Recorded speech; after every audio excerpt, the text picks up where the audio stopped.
The team is looking at him as a future of RCB. तीनों बार chase में रजत पाटीदार की strike rate भी कम है, रन्स भी कम है। वो कुछ 10 में से 8 बार तो कैच आउट ही होता है। Rajat Patidar is good against spin only when the ball doesn't spin.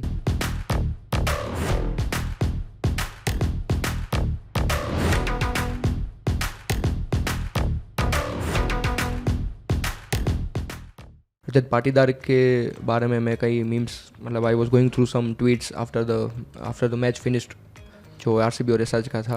वहाँ पे मतलब रजत पाटीदार की काफ़ी ट्रोलिंग हो रही थी that Rajat Patidar is not in form और मतलब उनकी वजह से अभी आरसीबी हार रही है। 2024 की सीज़न तक देखो तो रजत पाटीदार की जो स्ट्राइक रेट थी स्पेन के सामने that was 177, that was the fourth highest strike rate among all the players.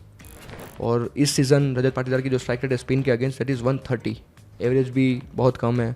In fact 8 बार उन्होंने कुछ स्पिनर्स को इस बार फेस किया है इस आईपीएल में एंड 3 बार आउट हुए हैं स्पिनर के सामने। आईपीएल से पहले हम लोग 2 प्लेयर्स के बारे में बात करते थे, एक Heinrich Klaasen and Rajat Patidar, who were exceptional against spin Spinners.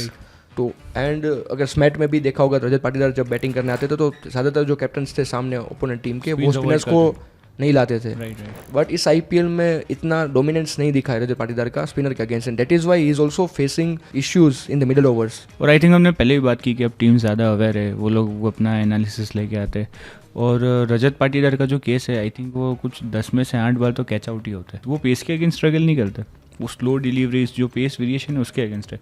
तो वो जितने टाइम ज़्यादा आउट हुए मतलब 10 में से कुछ 8 बार तो कैच आउट ही है। तो बस टीम का एनालिसिस स्ट्रेटेजी के साथ आता है कि इनको कैसे वो करना है, क्योंकि है तो destructive batsman. It's of to Patidar as a captain, captaincy में कोई डाउट नहीं है, वो प्लेऑफ्स पे लेके आए हैं टीम को, टीम अच्छा परफॉर्म कर रही है, सभी प्लेयर्स कंट्रीब्यूट कर रहे हैं। बट एज अ बैट्समैन अगर आप देखो तो जो सेकंड हाफ हुआ है या फिर मैं बोलूँ पहले 4 मैच के बाद, उसके बाद उनका 4 मैचेस में रजत पाटीदार का जो टोटल रन्स थे वो 199 के आसपास थे। पिछले अगर 7 मैच में देखो तो उनकी एवरेज भी कम हुई है, स्ट्राइक रेट इज अराउंड 100 के आसपास स्ट्राइक रेट है, एवरेज भी कुछ स्ट्रगलिंग 10-15 की है। हाँ तो मतलब पिछले struggle 7 कर रहे हैं मैचेस पूरा। लास्ट ईयर देखोगे आप कि जो 24 का आईपीएल था उसमें जो लोग स्पिन के सामने बहुत अच्छा खेल रहे थे ना, वो इस साल थोड़ा फेस कर रहे हैं स्पिन के सामने, अच्छा नहीं खेल पा रहे। एग्जाम्पल ले लो शिवम दुबे, एग्जाम्पल ले लो रजत पाटीदार। एक चीज़ ये भी थी कि जो स्पिनर्स थे इससे पहले के सीजन देखो तो वो बॉडी पे डालते थे बॉल इन बैट्समैन को और वो आराम से छक्के लगा देते। अभी अगर आप देखो तो जब शिवम दुबे बैटिंग करने आएंगे या फिर हेनरिक क्लासेन आएंगे या पाटीदार आएंगे, the spinners will always try to bowl the ball मतलब away from the body. Exactly, last year इतने बॉलर ने मार खाया है कि सभी भाई प्रिपेयर होके आए। आप देखोगे इस सीजन तो पूरा उल्टा ही हो गया है इस सीजन। जो हमने बात की कि हार्ड हिटर्स जो प्लेयर्स होते हैं उनके सामने हमेशा ये पेस वेरिएशन हमेशा काम आएगी, ठीक है।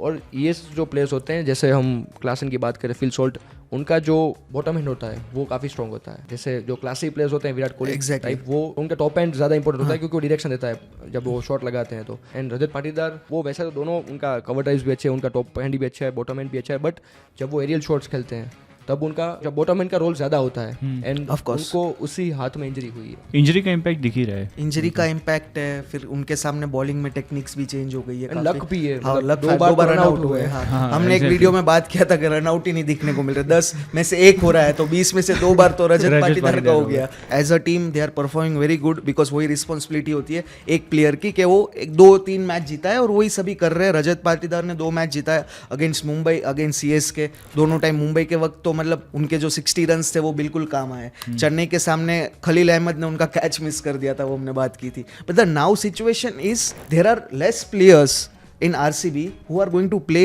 द फर्दर मैचेस, आगे के मैचेस। मेरा कंसर्न यही है कि तो अभी उनको रिस्पॉन्सिबिलिटी लेनी ही पड़ेगी, कोई भी सिचुएशन हो जाए, क्योंकि अब वो फ्लॉप नहीं हो सकते, कुछ भी हो जाए। मेरा कंसर्न यही है कि जब आरसीबी चेस करेगी तब इश्यूज आ रहे हैं।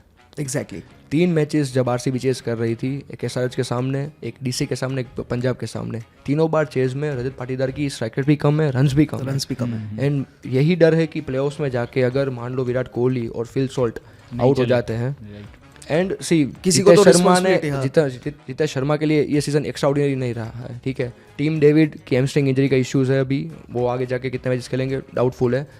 एंड रोमारियो शेफर्ड भी 1-2 मैचेस ही खेले हैं, तो no consistent player after Rajat Patidar and chase में नहीं परफॉर्म कर रहे। तो मतलब कंसर्न यही है कि अगर आगे जाके मान लो किसी टीम ने 190 रन बना दिए एंड आरसीबी को चेस करना ये रन और विराट कोहली और फिल सॉल्ट आउट हो जाते हैं तो the onus is on Rajat Patidar and chase में उनका रिकॉर्ड इस सीजन में अच्छा नहीं है। The team is looking at him as a future of RCB so he has to, मतलब वो उनको बकल अप करना पड़ेगा, एक स्टेप ऊपर आना पड़ेगा और वो रिस्पॉन्सिबिलिटी से गेम खेलनी पड़ेगी. बाकी it is going to be very hard for RCB when it comes to batting. And Patidar के लिए फॉर्म में आना मतलब he has to start hitting the spinners. उनका जो मतलब इजी रन्स है वो स्पिनर के सामने ही आए हैं. हालांकि कुछ मीम्स मैंने वैसे भी देखे थे that Rajat Patidar is good against spin only when the ball doesn't spin.